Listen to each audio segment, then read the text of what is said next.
ತುಂಬ ಆಶ್ಚರ್ಯ ಆಗಿದ್ದು ಅಂದರೆ ಕಾಶ್ಮೀರಕ್ಕೆ ಹೋಗಿ ಬಂದಂಥ ಈ ರಾಜ್ಯದ ಮಂತ್ರಿ ಸಂತೋಷ್ ಲಾಡ್ ಅವ್ರ ಹತ್ರ ನಾನು ಅವ್ರು ಕಾಶ್ಮೀರದಲ್ಲಿರೋಂಥ ಸಂದರ್ಭದಲ್ಲಿ ಅವ್ರ ನಡವಳಿಕೆ ನೋಡಿ ನಾನು ಇಲ್ಲಿಂದನೇ ಅವ್ರಿಗೆ ಅಭಿನಂದನೆ ಸಲ್ಲಿಸಿದ್ದೆ. ಒಳ್ಳೆ ಕೆಲಸ ಮಾಡಿದೆಯಪ್ಪ, ನೀನು ಒಳ್ಳೆಯದಾಗಲಿ ಅಂತ.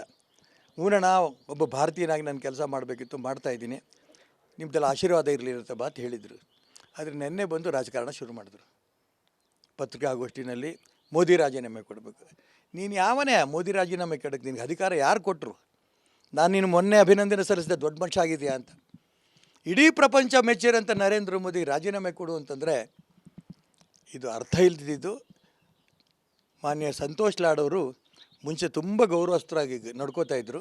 ತಕ್ಷಣ ಕ್ಷಮೆ ಕೇಳಿಬಿಟ್ಟು ದೇಶದ ಪ್ರಪಂಚದ ಮೋದಿಯವ್ರ ಕ್ಷಮೆ ಕೇಳಿಬಿಟ್ಟು ಮುಂಚೆ ಯಾವ ರೀತಿ ರಾಜಕಾರಣಿ ಕೆಲಸ ಮಾಡ್ತಿದ್ರೋ ಅದೇ ರೀತಿ ಒಬ್ಬ ಒಳ್ಳೆ ರಾಜಕಾರಣಿ ಕೆಲಸ ಮಾಡಲಿ ಅಂಥೇಳಿ ನಾನು ಅವ್ರಿಗೂ ಹೇಳ್ತೇನೆ.